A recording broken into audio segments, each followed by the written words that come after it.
Hey everyone, welcome back to my channel. So as I've been thinking about this NHL season as it is still on pause, hoping that it will return at some point, but it seems like the reality is going to be that the regular season is done for, and all we could hope for if you're a hockey fan and you want the season to pick up at any point is that playoffs will still happen. That seems like it is still a strong possibility, but I am at this point eliminating the chances of the regular season to continue, as there was only around 10 to 12 games left for every team in the NHL, so it just makes sense to pretty much cut that off at this point, especially if they don't start things until the middle towards later of the summer.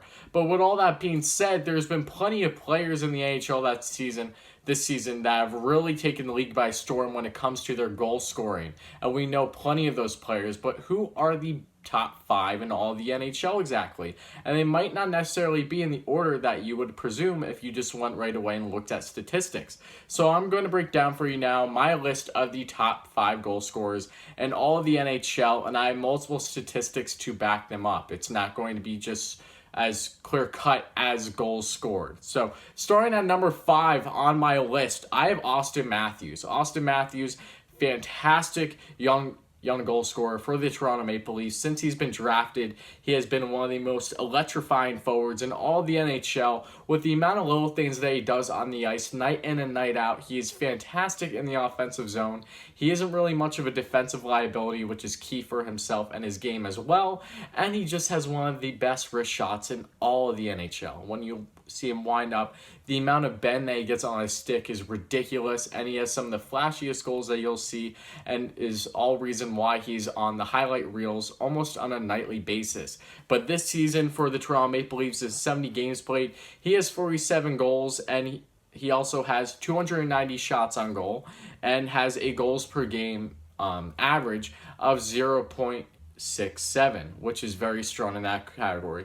All of some of the best in the NHL. And when it comes to goal scoring, he's only second in the NHL to Alexander Ovechkin and David Pastrnak in goals scored, as they both have 48 apiece. But with all those things being said, Matthews is a fantastic young goal scorer. Looks like he is easily the leader of the Toronto Maple Leafs and will be one for years to come. It's going to be really interesting to see how long-term he stays with Toronto, if he stays with them for the entirety of his career, or if he ends going elsewhere once his contract is up in a couple years. It'll be interesting to see, but until then, he is a fantastic player for the Toronto Maple Leafs, has had another electric season, and it was really rolling on all cylinders up until the pause for the season.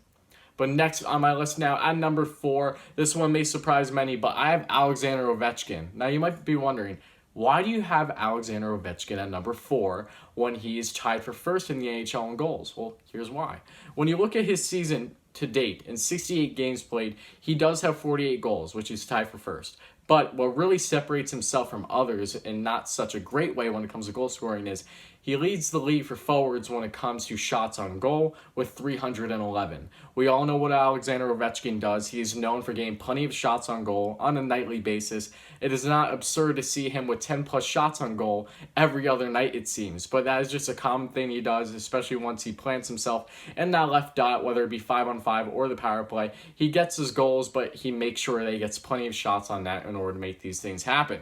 And his goals per game average is one of the best in the NHL, also currently second in the NHL at 0.71%. That is a fantastic statistic as well, but you also have to take into account the amount of shots he gets on net. And while getting shots on net isn't a bad thing, that can definitely water down the amount of goals that you're scoring comparing to other players, and I will get to them.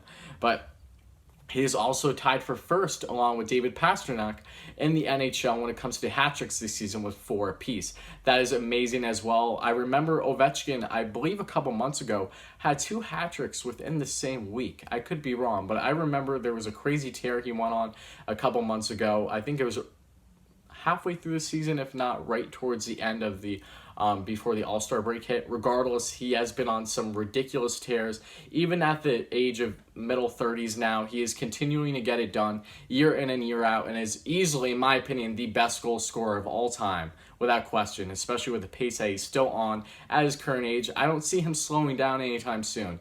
And you know what to expect from him year in and year out, and nothing changes. His style doesn't change at all, and teams still do not know how to catch up to him. He's truly one of those goal scorers that is way before his time. When it comes to, it reminds me of Gretzky in the sense of when Gretzky was in the NHL, he was just on such a far higher level when it came to goal scoring than other players in the league. And I see a very high similarity when it comes to Ovechkin with the kind of goal scorer that he is. He's been playing in the league for quite some time now, and no team has been able to keep up with him when they know exactly what he is going to do. His shot is just that good. He's an explosive forward, a strong forward too, that always knows how to stay on the puck. And there's just so many amazing facets to his game. But with all those things being said, I do have him at number 4 for this season, because at number 3 now, I have Leon Draisaitl, who I almost debated at playing number 2, but I didn't. Draisaitl, a fantastic player, looking like the best forward in all of the NHL this season, statistically at least, with over 100 points. I believe he has, 108 to 110 points this season, which is ridiculous given the fact that he's only played 70-plus games. But this season, Draisaitl has really taken that next step in his overall game once again. And with McDavid being on the lineup for a couple weeks due to injury this season, that has not slowed down Draisaitl one bit. He's proving once again that he is not a product of playing alongside McDavid. And similar to Malkin and Crosby, they tend to thrive when one of them is out of the lineup, which is pretty interesting. But Draisaitl this season in 71 games played has 43 goals. He has 218 shots on goal, which really separates himself from Ovechkin in that category, in my opinion. Only a couple goals behind him, but the shot difference is about 100. And his goals per game average is 0.61, which is very strong as well. And he's also tied for first in the NHL in shooting percentage at 19.7%. So Draisaitl, a fantastic forward, really looking like he is, like I said, not a product of Connor McDavid by any means. And if Edmonton does make the playoffs this season, if the playoffs and the season resumes at some point, expect him and McDavid to really be driving Edmonton full force to make a deep run. But Draisaitl, like I said, a fantastic forward. Even though he isn't great in his own end, that really isn't too much of a problem given the offensive production that he puts in and year out, and he's not slowing down anytime soon. But number 2 on my list now, and this will probably surprise most of you, I have David Pastrnak. Now, you might be wondering too, how do you have David Pastrnak? He's been viewed as arguably the best goal scorer all season long, given the hot streak that he was on earlier in the season, and has just been consistent throughout each game. That may be true, but here's some things that are going to separate him from the guy I have at number 1. Pastrnak this season in 70 games played has 48 goals, tied for first in the NHL.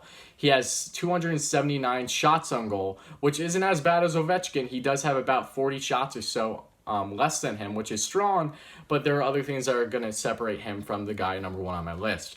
Pastrnak also averages 0.69 goals per game, which is one of the best in the AHL as well. I believe he's around 3rd or 4th in that category.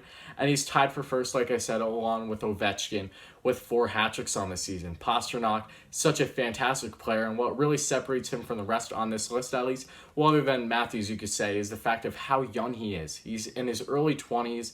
He's taken the league by storm year in and year out. He's getting so much better. It is ridiculous looking at the fact that he's not even in his mid-20s yet. He's not even at 25.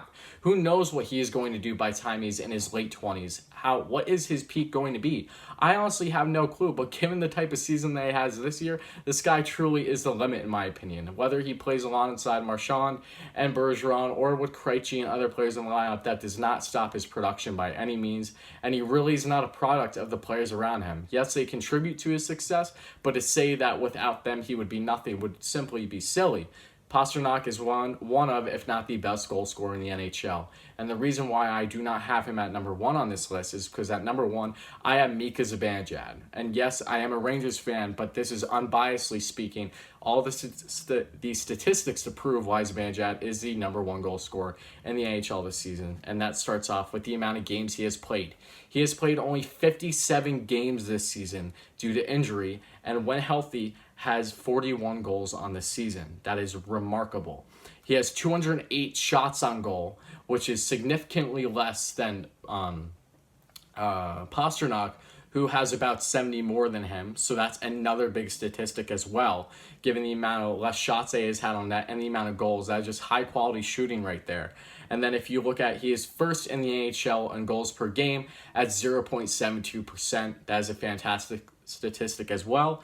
And he is second in the NHL with hat tricks with 2. He's tied for second with multiple players. And he's tied for first, like I said, with Leon Draisaitl in shooting percentage in all the NHL at 19.7%.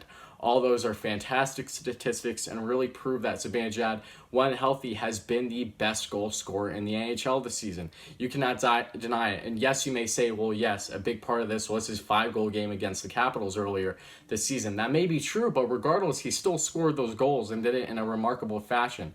All these things contribute to his success and just show the type of player that Zibanejad is. He's one of the most underrated players in the league, in my opinion, even though I am a Rangers fan and I may be saying that a little bit biasly in all honesty. But regardless, he's still a fantastic player, the number 1 center for the New York Rangers, and if the Rangers are going to go anywhere within the next couple of years, expect Zibanejad to be a huge part of it. He's still relatively young. He's not close to 30 yet, and there's so much to love when it comes to his overall game. I've been a ginormous fan of his since he was acquired by the Rangers in the trade with Derek Brassard going the other way a couple years ago to the Ottawa Senators. But with all those things being said, that's going to conclude this video. Let me know what you think in the comments below. If you agree or disagree with me on my list, let me know. I would really love to hear your feedback, because this is a debatable one, of course, but I feel I pulled out enough statistics that made sense for each player and their placement. But if you haven't checked out previous videos, make sure you do right down here below. If you like this kind of hockey content, I have plenty of other videos that I'm sure you would enjoy if you like this one. And with all those things being said, thank you again so much, and I'll be back in a day or two.